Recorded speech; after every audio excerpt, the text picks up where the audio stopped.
Hello, Jason here. In this tutorial I'm going to show you a simple trick to have complete control over a number of layers all at once. Whether you want control over multiple layers properties, scale, rotation, etc., where all you need to do is change that property on one layer and for it to then affect all the additional layers globally, or maybe you've got one layer duplicated multiple times and you need control over their spacing or position.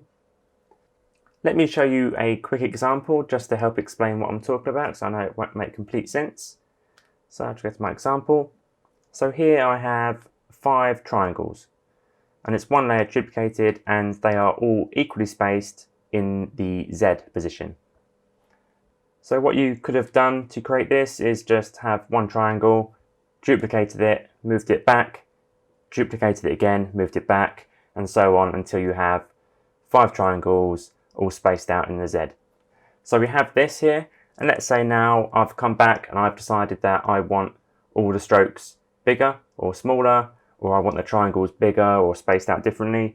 I would then have to make those changes on every single triangle rather than make it once and have it affect all the triangles together. So this is set up to do both. So initially, let's just look at, for example, we want the stroke to be thicker. So our first triangle here, all we have to do is change the stroke here down to 20 and it changes on all of them. If I change the scale of this first triangle, they all change as well. And then let's say I want to change the spacing. So here I've created a control for all the properties I need control over.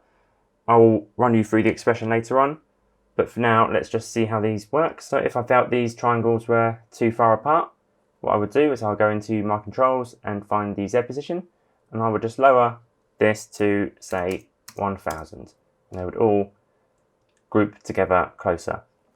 These numbers always refer to this first triangle, our controlling triangle, which is triangle 1, and this position, so the next one would be 1000 pixels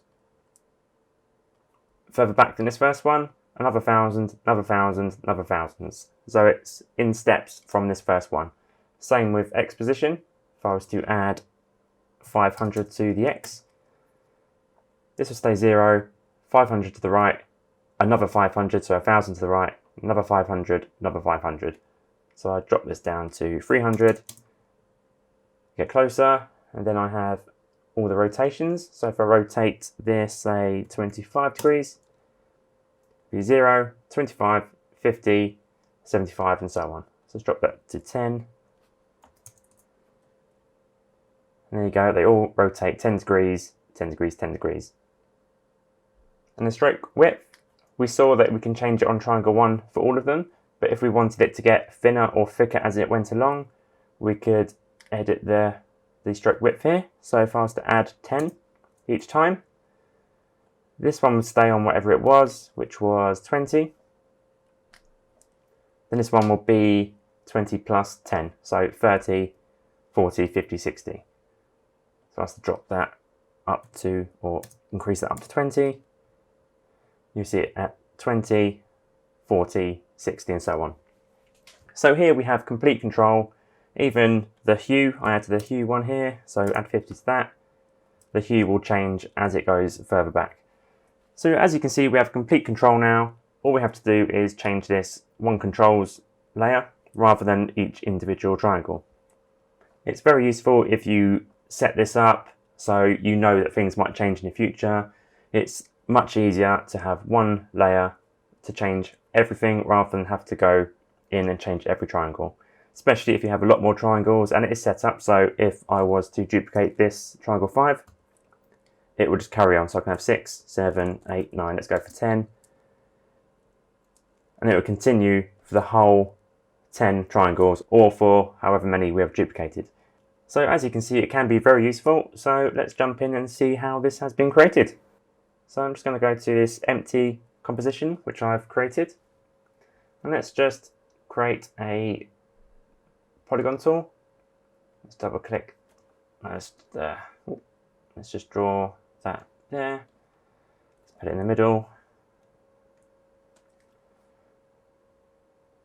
And let's just turn our fill off so we can see the ones behind. So this will work on any layer, on any properties. It can be opacity, rotation, anything you want, but let's just stick with a shape layer now, just so we have the same properties we had on the previous example.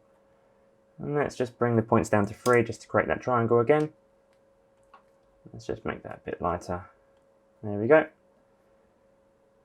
And let's just make it a bit bigger. There we go. Okay, so let's call this triangle 1. The naming doesn't matter. And then let's go to layer, new adjustment layer. And let's just call this controls. And that's where all our controls will be. And it's always using a slider. So let's go to our effects and presets and search for a slider. Let's drag that on here. And here's where you want to name any control you want. So we want X position. And I'm going to duplicate that. And I'll call that Y position. Then I want a Z position. And then let's just do a rotation, stroke width. What else do we want? And that should be fine for now, that's all we need. Actually, let's do a quick scale as well. That should be all the ones we need for this. So this first triangle we can completely ignore, and we're going to duplicate this one. And then, as we saw, the first one was positions, so the 3 positions. So let's go to our triangle 2, press P for position, and our triangle 1, P for position. And we're going to hold Alt or Option and click on our position to bring up the expression box. And here we're just going to go X equals, and we're going to use this pick whip here to go down to our position. Sorry, I've just spotted that I haven't clicked the 3D on these 2 layers. Let's delete that. So if you want a 3D layer like I do want, make sure you've ticked this, and that will give you 3 properties for the position rather than the 2. But if yours is just 2D, don't worry about that, you will just have the 2. So now that's done, I'm going to hold Option or Alt and click on the stopwatch next to position. I'll go X equals, then I'm going to use this pick whip to bring it down and highlight the X position, the first number under position. I'm going to let go. And the first thing I'm going to do is delete this triangle 1. So this basically is saying X equals whatever this number equals of this layer below. Because we want control over duplicating them, we don't want it to look at triangle 1, we want it to look at whatever layer is beneath that layer. So if we type in index, that refers to this number here, the index number, the layered number in our composition. So this index is 2. So this will look at layer number 2, which is its own layer, which we don't want. We want the layer beneath, which is 3, or index plus 1. So that will look at 2 plus 1 is 3. If we duplicate this again, it will look at 3, and this one will then look at 4, and so on. Always the layer beneath. So we want index plus 1. And then we're going to go to the end of this, then go plus, and we're going to go back to our controls, down to our effects, to our X position, back to our expression, and we're going to use that same pick whip we used earlier, up to this slider, the X position slider. So now what we're seeing is X equals the X position of the layer beneath plus our slider that we created called X position. So now we're just going to do a semicolon, and we're going to hit enter, and we're going to go Y equals, then we're going to copy this and paste, and we want this to look at our Y position. So we could again delete this and pick whip up to our Y position, but I know it's called Y position, so I will just change the name manually. And we want this transform with the 0, to be 1. So the x is 0, the y is 1, and the z is 2. But if we just delete this, I will show you that you can just do it this way and click onto the second position. And that would be identical to that first one, except that 0 is now a 1. So we just have to do this one more time. Z equals, then we're going to paste. We're going to change this 0 to a 2 for the Z position. And we're going to change the name of our slider to Z position. And then what we need to do is just hit enter again to create a fourth line. And we're going to do square bracket x, comma, y, comma, z. And that's just saying we want our x position to be equal to x, our y position equal to y, and our z equal to the z that we created. And then we're going to click off that. That error will disappear. Let's just close that gap. And now, whatever we do in our controls here, that second triangle will follow whatever we put into our sliders. And it will also follow wherever we put our triangle 1. So if we just move that position, it will follow. And then we can spread them out however we want using our slider. And if you were to duplicate our triangle 2, let's create 3, it will then move it. It will then move that one as well. I can see that the y isn't working correctly, so I'm just going to go back to our expression. See why the y isn't working. That's why, because I forgot to change triangle 1 to index plus 1. That's because I used the pick whip rather than copy and pasting. So index plus 1. Click off, and there you go. Now it's using our slider. So let's just delete that triangle 3, because we want to make all the changes to our second triangle, and then as we duplicate, those expressions will also copy across. But if we have 3 triangles and we change an expression or add one to our triangle 2, it will not copy over to triangle 3. So we want to start with 2, make all the adjustments and expressions we want, and then we can duplicate as many as we want after that. So now let's do the same with scale. So I'm just going to hit S on both, and then open up our scale on the controls. And again, Alt or Option on the scale. And we're going to go S equals, and then we're going to pick whip. And you can't do it to here. It needs to be an actual number, rather than if you were to let go on scale, it would bring a result of a dimension of 3 rather than 1. So we just want to bring it down to that first 100. And let's not forget to change triangle 1 to index plus 1. Go to the end of our expression, plus, and then pick whip up to our scale slider. Then we're going to, then a semicolon, enter square bracket, and we want 3 S's, so we're going to go S, comma, S, comma, oops, comma, S. Because there's 3 dimensions here, 1, 2, 3, we need to give a result of 3. If I was to just do the 1, it would give us an error, so we do need those 3. Click off, and let's just check to make sure that that scale, oh, that's the width, stroke width. Make sure the scale is working, so let's just bring the scale down. And let's just duplicate that to make sure it's working, and there you go, that's working. So what else was there? That's position, that's rotation. So let's close our scale and positions and open our rotation. Then press R on both.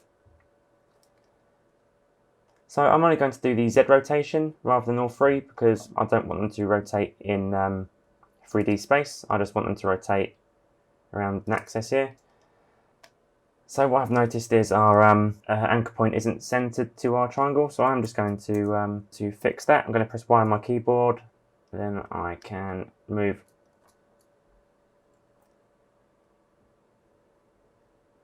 Just going to move the anchor point. Then I'm just going to copy that anchor point over to this one.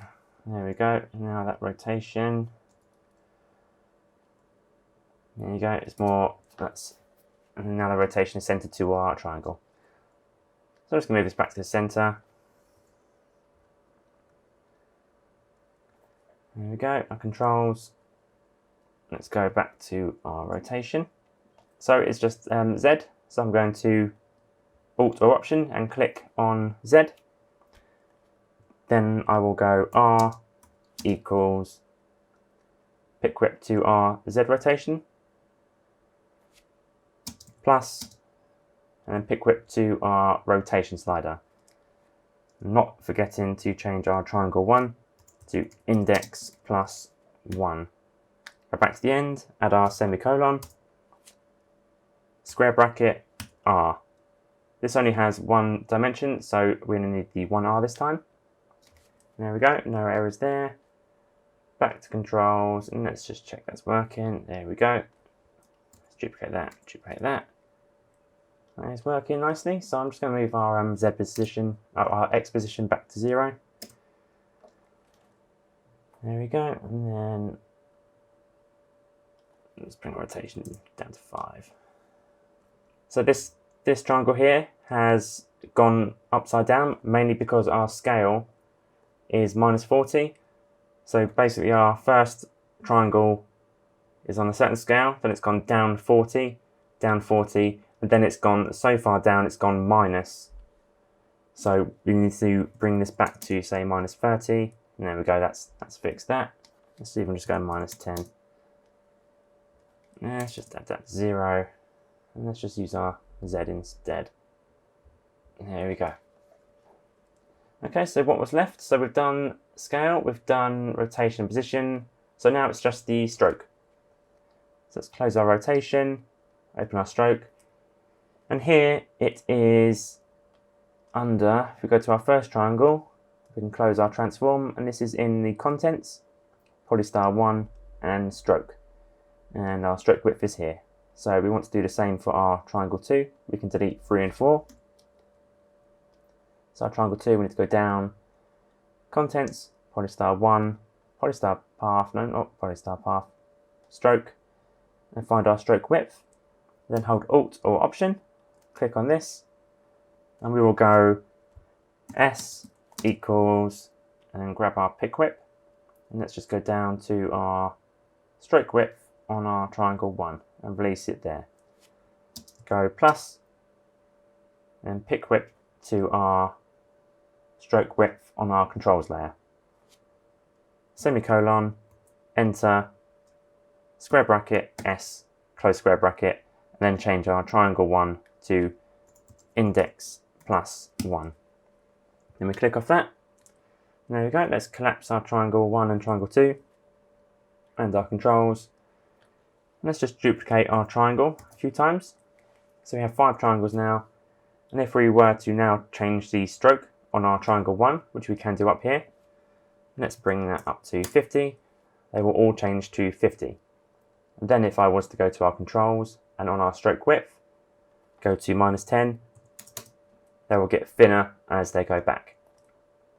And there we go, that's it, that's the basics. So you can keyframe these, you can add whatever you want, you can change the colour. As we saw in the example, I did put a hue on, and that is by putting a hue and saturation effect on our triangle 1, tick and colorize, so we have the option to use the stopwatch as we don't without, and then doing the same on triangle 2, and then doing the exact steps we did using the colorize hue and then a hue slider here. So you can do anything you want. You can change the number of points on your polygon if you wanted to. You can change anything you want. So if this was 4, they won't all change because I haven't done the expression, but you could change the outer radius, inner radius, the curviness of this. You can change the opacity.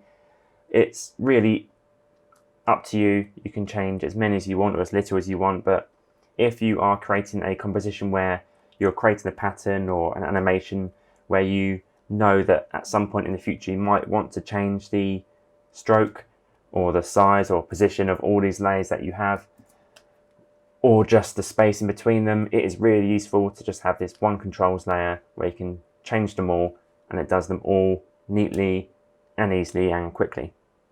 So I hope that was useful. Let me know in the comments if you have any questions and I'll be happy to answer them. Thanks for watching, and I will see you again soon.